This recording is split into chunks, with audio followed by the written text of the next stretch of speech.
So I'm going to go Jets and Rodgers over in jolly old England this morning. 2 weeks ago, I touted how he did not look like a 40-year-old quarterback.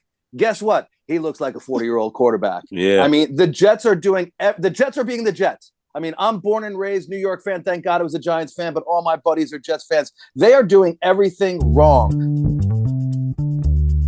Greetings and salutations and welcome to the Odd Coaches Podcast. I am your host, Dr. Keith Adams. And on today's Top Shelf Tuesday edition, Week 5 of the NFL season, Segment 1, Best, Worst, and Most Surprising. Segment 2, we got our Top 5 and our Story of the Week.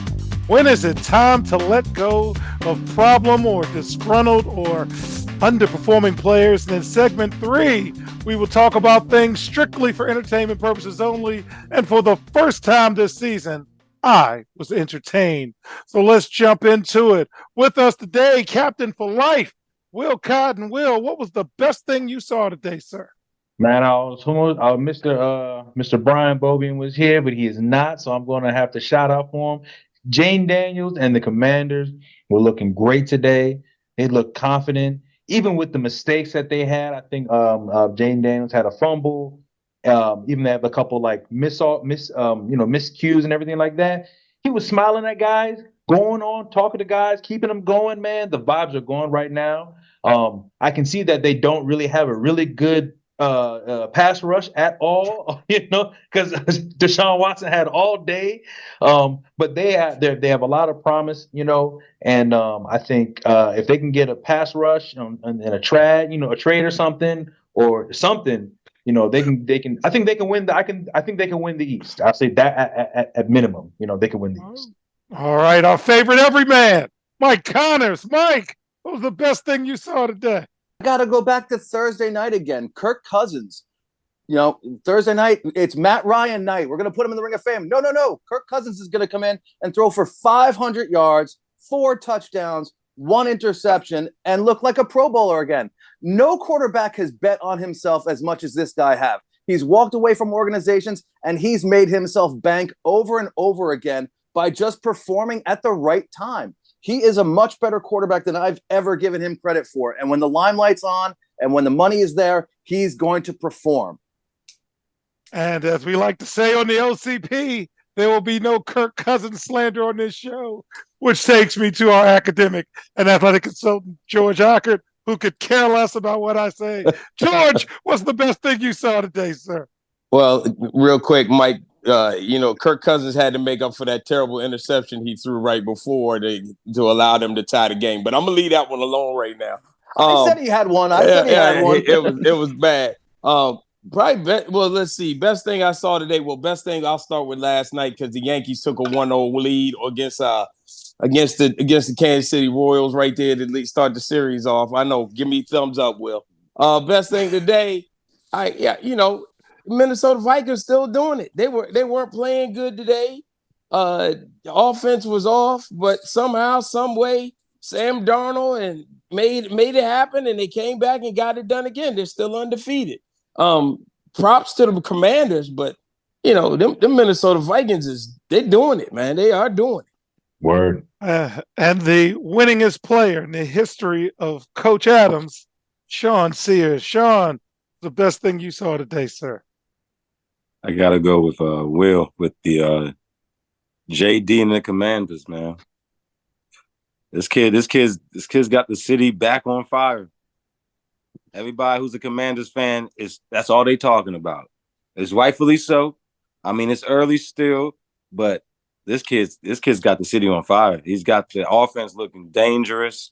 Like Will said, they don't have a pass rush. Their defense needs some help, but boy, he got this offense looking nasty. Okay. Sean, I'm gonna stay with you. What's the worst thing you saw today, sir? My Raiders. My Raiders. I tell you, man. Gardner Minshew. We had to bench him. Y'all bench Gardner? Yes, yeah, we had to. Who'd you put in? O'Connell. O'Connell. Yeah. Because Sean, seriously, y'all, and they threw a pick He threw a Yes. pick like Yeah. as soon as he got in the So, yes. It was not good. It was not a good game to watch. No, Hard. Sean, for real, you are probably most likely a quarterback away from being competitive, y'all. And it's what's killing y'all. Yes. What's killing yes. y'all. All right, George, what's the worst thing? I didn't even know you said that. What's the worst thing you saw today, George?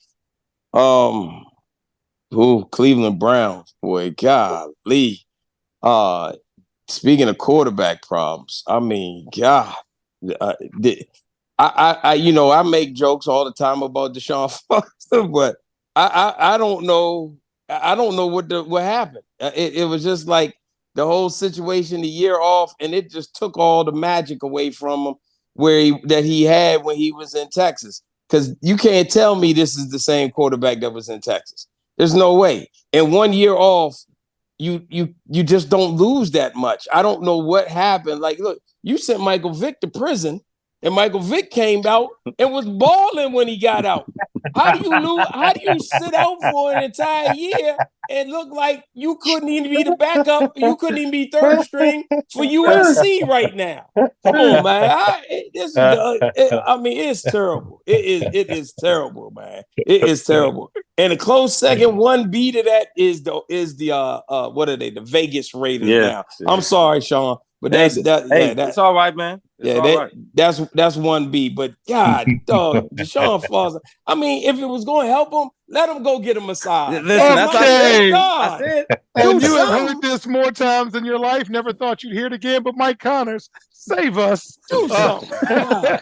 Lord, what's the Lord. worst thing you saw today? I was going to go mistake on the Lake Cleveland and Deshaun, but I pounced on him last week. So I'm going to go Jets and Rodgers over in jolly old England this morning. 2 weeks ago, I touted how he did not look like a 40-year-old quarterback. Guess what? He looks like a 40-year-old quarterback. Yeah. I mean, the Jets are being the Jets. I mean, I'm born and raised New York fan. Thank God I was a Giants fan, but all my buddies are Jets fans. They are doing everything wrong. They had 36 rushing yards on the day. Rodgers couldn't throw screen passes and complete them. He looked like another quarterback, number 8 in a blue uniform that I won't mention. But I just can't figure him out. And they're all over the news up here with a lot of things we'll talk about later. But I just can't figure out the Jets again this year. And Rodgers.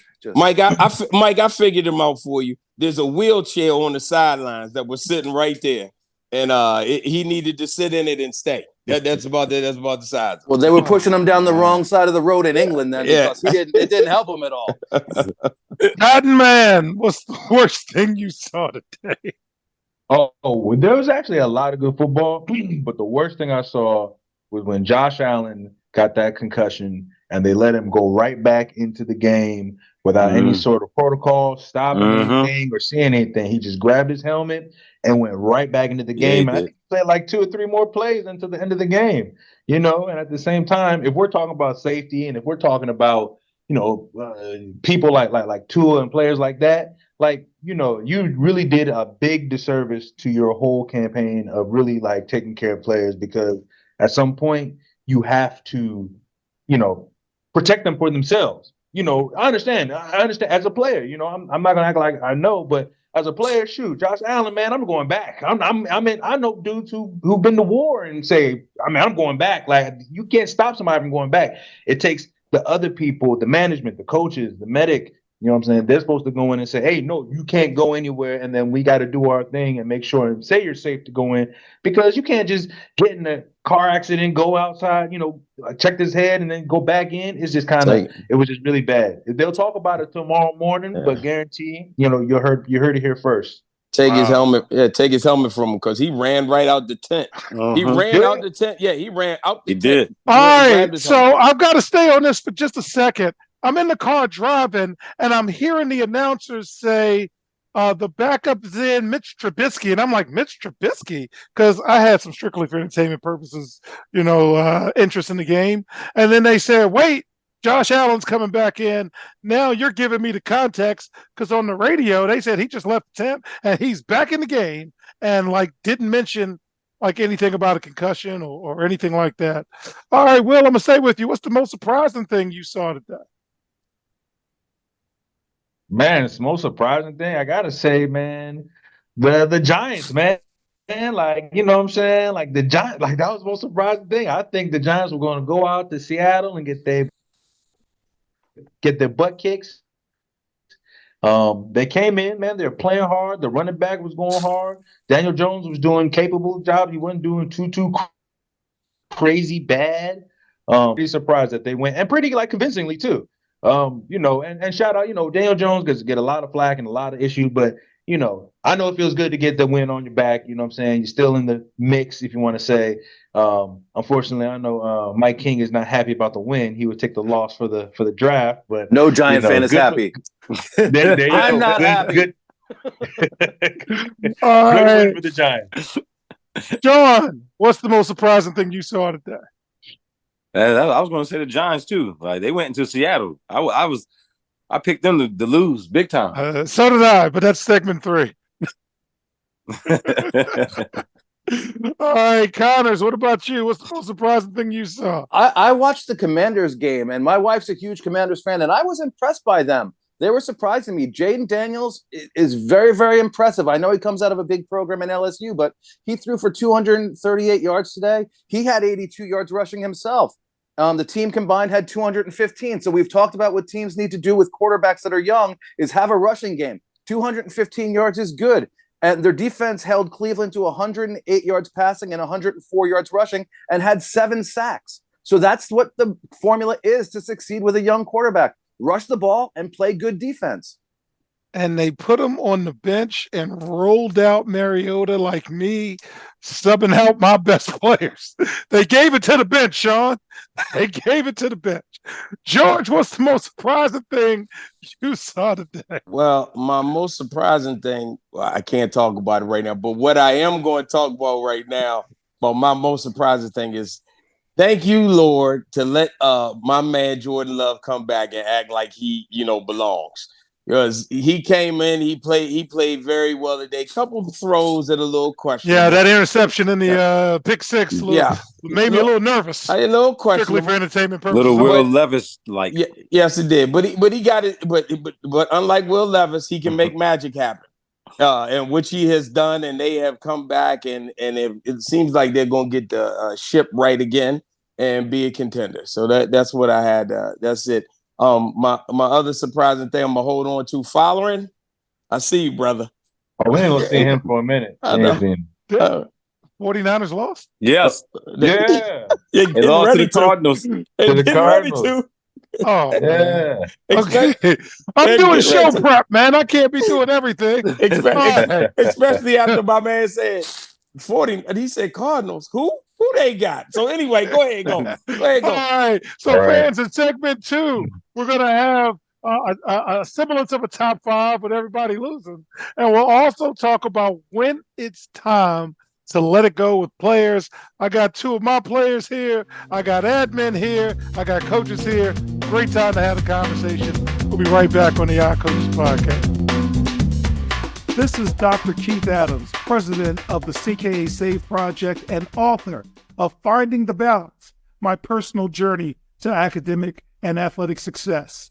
This book is your key to unlocking the secrets of being a successful student athlete.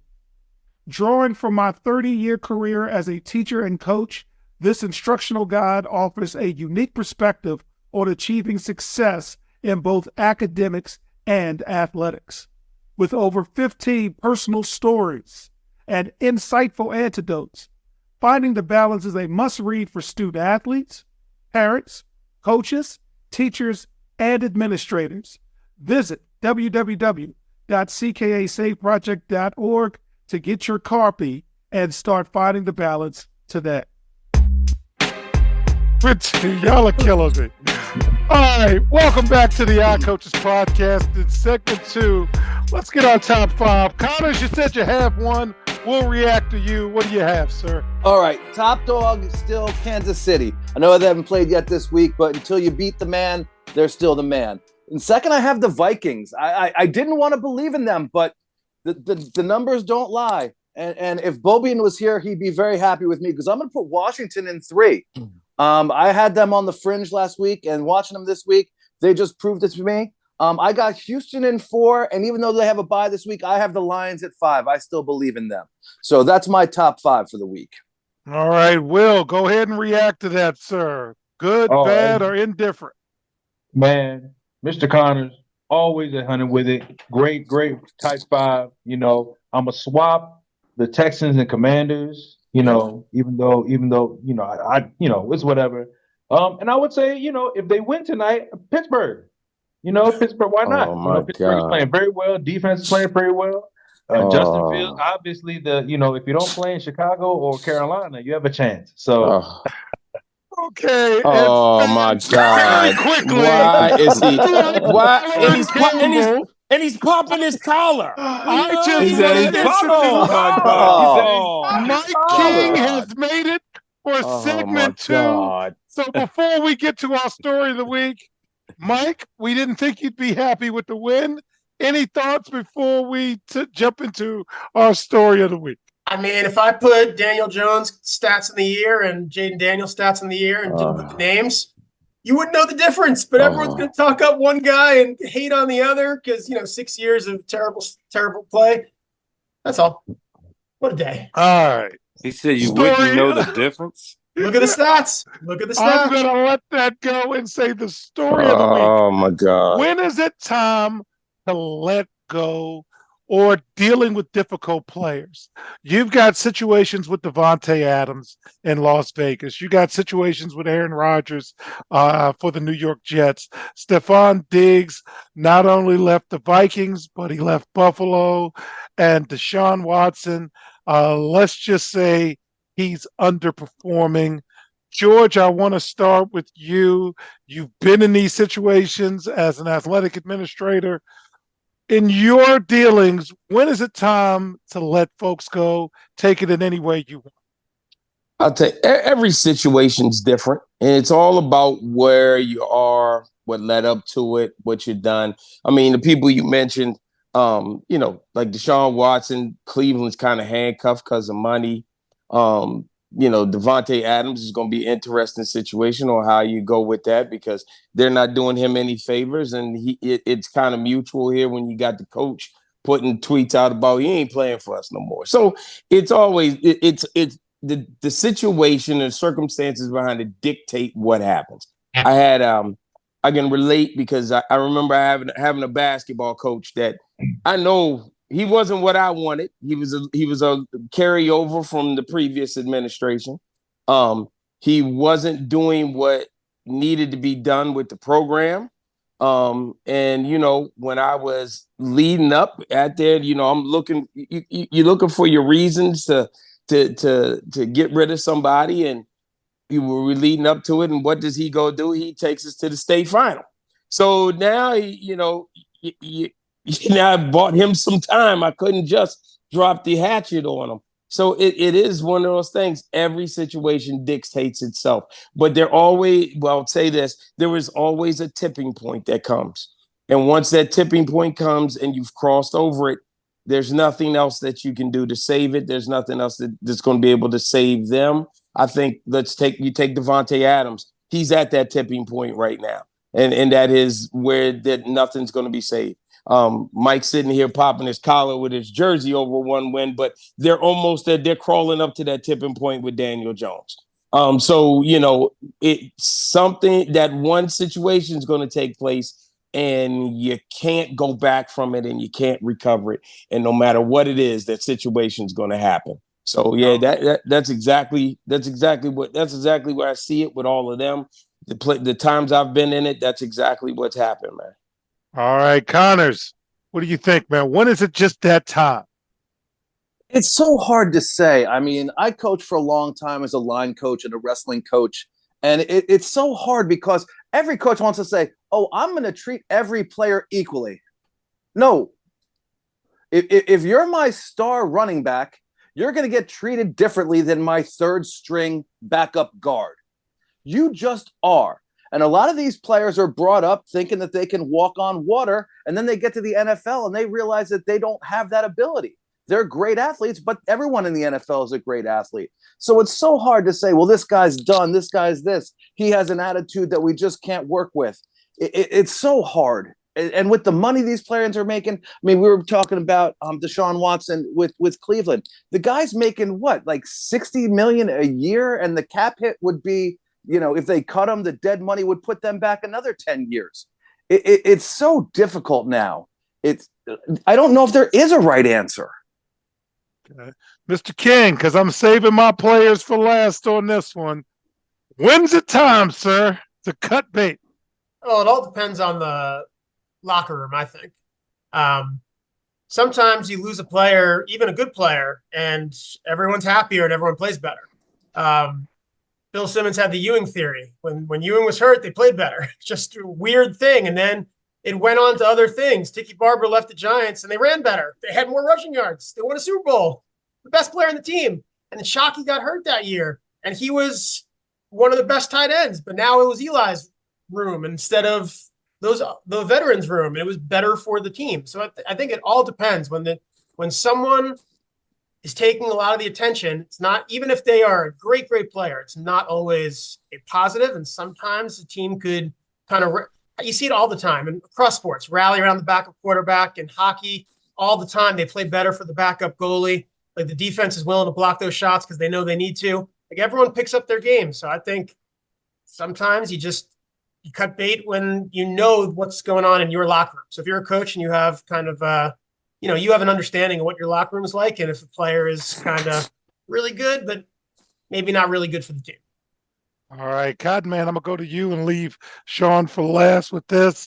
You've cut players yourself, sir. So when do you know when it's time to say, just don't even come to tryouts and don't think I didn't know what you guys did? I mean, when you call it enough, I mean, when it doesn't become fun anymore, when it doesn't become, it becomes a job again. I mean, again, these guys are playing in the NFL, man, and that's a dream job for a lot of people, even themselves. You know what I'm saying? That's the pinnacle of your success as a football player. And when it becomes a job, then it becomes not even fun, but even dangerous to yourself. I mean, there's players that we've seen who become, uninterested, and they get hurt, because they're like, it just becomes something that's not sustainable. And it's not the first time that the Raiders went out and got a primetime receiver, and he wasn't unhappy, and then he got it traded for another team, and then he all of a sudden had 2 amazing seasons with Tom Brady and Randy Moss. You know what I'm saying? So Antonio Brown. I mean, that guy's beyond other things, but as soon as he left, he went to a team that was good, and he was able to be successful again. It's just it's just bad culture right now. They don't see any value in him. He doesn't want to be here. He's not showing up. Other players don't want to show up. It's just rough, man. It's just rough, and I think better now they chop it now, then at least he can continue the rest of his career, and they can move on to whatever they mess up their next whatever. But all right. So Sean lost 10 games in his entire high school career. And prior to Sean's ascension, his teams, the team he played on prior, let's just say had a bad mix. And although I knew, but I didn't know, they had meetings together, and they eliminated some folks through their own volition. Sean, when is it time to cut bait? Because that's something you guys did. It's like how when Mike said, and when it starts affecting the locker room, when it starts affecting the morale in the locker room, that's when you have to start to cut ties, because you can't let it start to, when one person starts affecting everybody, you got to cut ties. You can't have that, because we're a team. No one person is bigger than anybody else. So once they start acting like that and start causing problems, you got to cut your losses, man. But right, Keith, yeah. and that's why I said I let off by talking about there's going to be a tipping point, because we've all had teammates. You've all had teammates, or been on the team with teammates, or had to deal with certain people that push the boundary. And Mike even just said habitual line steppers. Habitual line steppers. And like Mike said earlier, you don't coach everybody the same, because the rules aren't the same for all of your players. Yeah. So it becomes that tipping point where enough is enough. Whether it has been enough for the team in the locker room, whether it's enough for the coach, whether it's enough for the general manager or whatever, we all know, you'll know as an organization, we can't move past this. We can't move past this with this individual. So, it is there'll be that one situation, and you don't even have to. I don't think we can sit here and even talk about identifying the tipping point. You just know. You just know. When you're in the middle of it, Just you know. just know. Mm-hmm. You just know. Yeah, you have to read the room. Yeah, my piece real quick.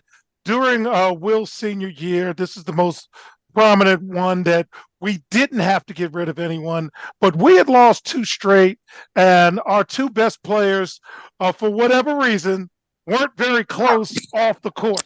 And that was spilling into on the court. And then to my knowledge, and I don't know the whole story still, but let's just say there was a late night conversation between the 2. And whatever happened, and we didn't lose again to the state final where we lost at the buzzer. Without going too crazy, Will, want to close out the segment with anything I missed out on?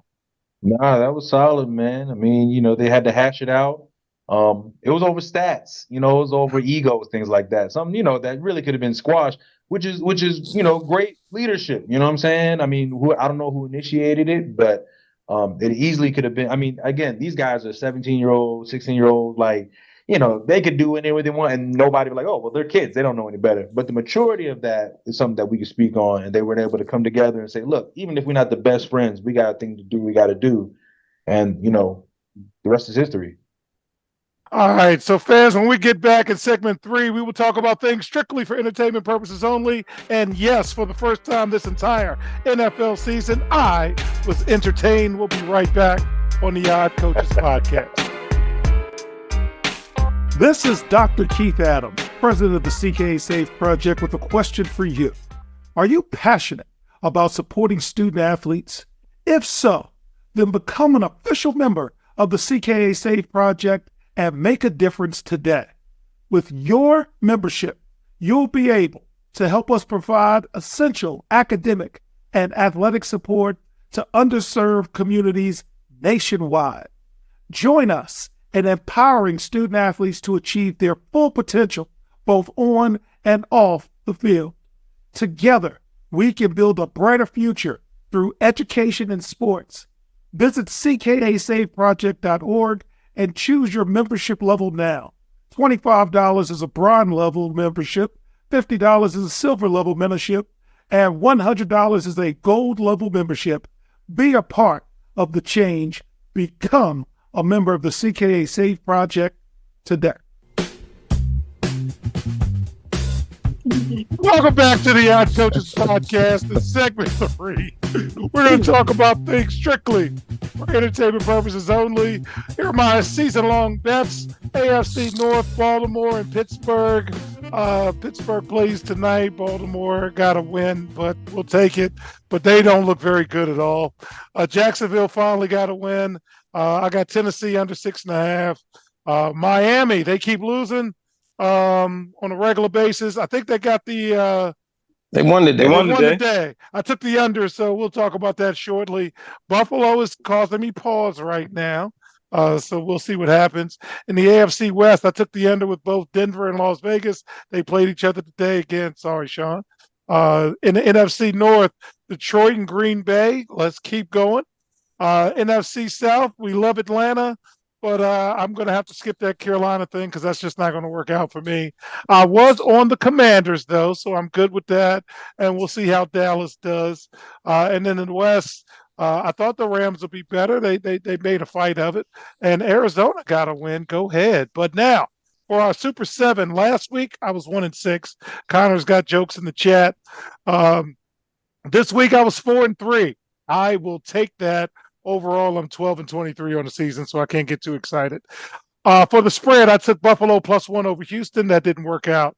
My 2 play was Baltimore -2.5 and Green Bay -3. Finally hit pay dirt. Had a 3 play with Jacksonville -3. push. And Chicago -3.5. They took care of business. And Denver -3 took care of business. My foreplay, and I didn't even know the other result. Chicago, Baltimore, San Francisco, and Seattle. How did both of them lose? Wow. For the over, I took Cleveland and Washington over 43.5. Go Commanders. And for the under, this was stealing money, King. Miami and New England under 35.5. Who's going to score? So that was good for me. And I thought Aaron Rodgers had something left. And the only thing he has left is collecting checks. So this is not going to work out. That were my upset. I thought playing overseas, Vikings might have read too many newspapers on the plane. Nope. They are still rolling. So, Will, did we do anything strictly for entertainment purposes only this weekend? Oh, no. I couldn't get it. I was just like, man, let me leave it alone. I didn't see nothing. I just enjoyed the game. It was crazy tonight. I got a show to do. George, did we do anything, sir? No, I didn't touch it this weekend, but I don't know if we'll see Mr. Campbell in any time soon. Let's put a bet. We'll put a bet for that. When's the next time we'll see him? That'll be the bet. When's next time we either see or hear from Mr. Following Campbell? Under Thanksgiving. We'll see following. Yeah, and the other one is Mike Campbell. You might want to take that jersey off. I just want you to hold on right now. You better go and check. So that's all I got to say. King, did you do anything strictly for entertainment purposes only? No, I've got my season-long things, which is Neighbors Offensive Rookie of the Year. I need Daniels to throw more interceptions, and Giants making the playoffs. I need a miracle. All right, Connors, did you call your guy? No, I did not. I asked you to text me your pick so I could bet against you. You didn't, you bully. So, no, I didn't bet anything this week.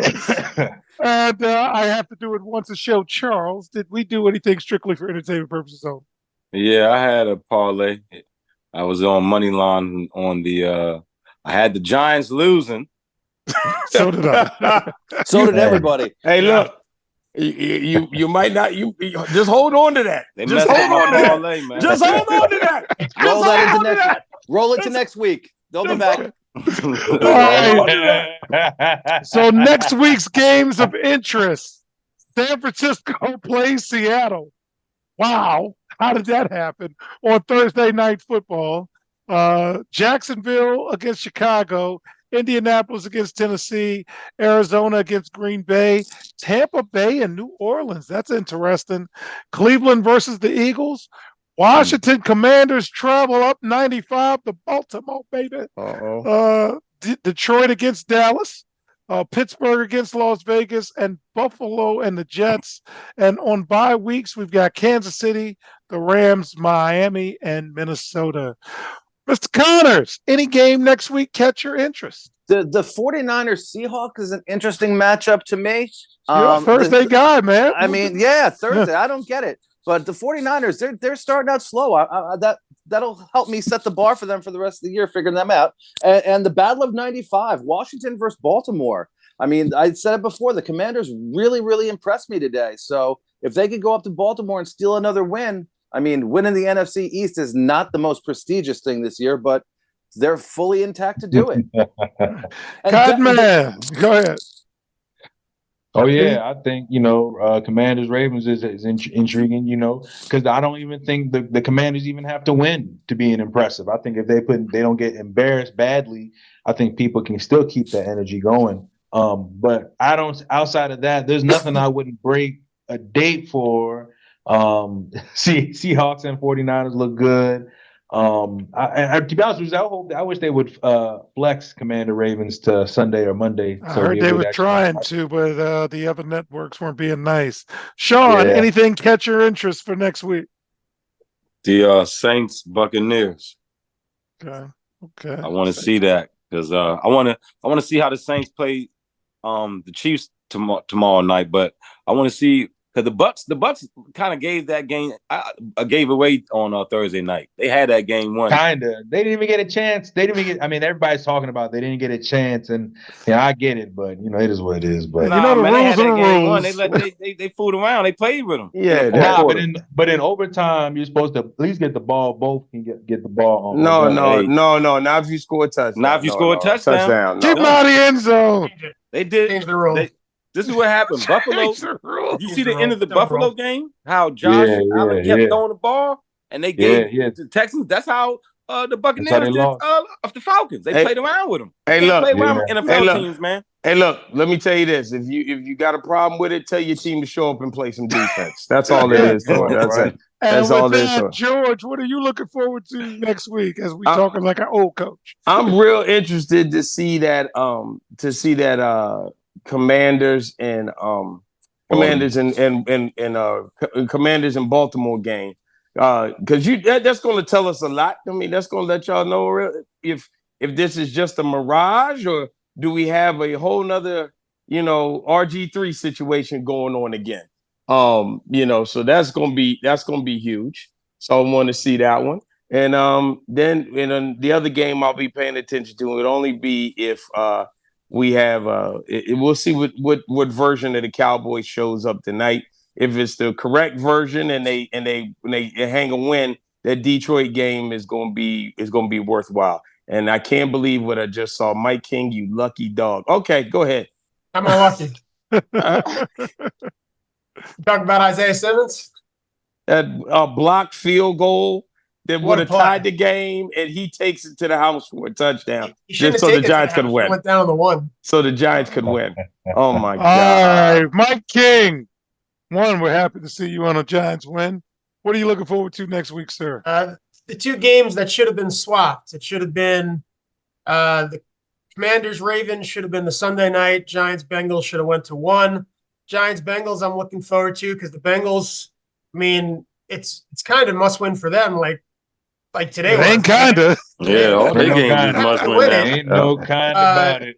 And if the Giants win, they're 3-3. And if we're all honest, they would have beat the Cowboys if not for a couple of weird calls, and they would have beat the Commanders if their kicker didn't get hurt. And they'd be potentially 4-1 right now. So, you are what your record says you are. And the NFL did what they could today because they took away a touchdown, gave it to the Seahawks on a fumble return. They had no angles to show that they crossed the goal line. So the NFL wants us to get a quarterback, but we should be 4-1. We win this game against the Bengals, I'll start to actually believe we're a decent team. All right. So on behalf of our cavalcade of stars, this was fun. I'm Dr. Keith Adams saying thank you for listening. Follow And for watching the Follow Hot Campbell. Coaches podcast. And we will see you on the sidelines. Shaq, don't let him do you like that. Following Until Campbell. next time, take care. And yes, I shacked him one. The Odd Coaches podcast is sponsored by the CKA Save Project. The CKA Save Project is an industry leader in providing student-athlete academic and athletic support. From assessing student-athletes' academic and athletic skills, to measuring and monitoring student-athlete academic progress, to improving student-athlete time management and organizational skills, the CKA Save Project provides wraparound services for student-athletes from middle school through college. For more information, visit us on the web at www.ckasaveproject.org or schedule a free consultation with Dr. Keith Adams by emailing cka@ckasaveproject.org. We hope you enjoyed today's show. The Odd Coaches podcast drops new episodes every Tuesday through Friday on most weeks. Make sure you subscribe to the Odd Coaches podcast on Apple Music, iHeartRadio, Podbean, Spotify, and YouTube. Follow the Odd Coaches podcast on Twitter and Instagram at Odd Coaches. Follow Dr. Adams on Twitter and Instagram at CKA Save Project. In addition, follow Coach Mike Francis on Twitter and Instagram at Coach Franchise, spelled Coach FRANCHIZE. For more information about the CKA Save Project, please visit them on the web at www.ckasaveproject.org. See you next time on the Odd Coaches podcast.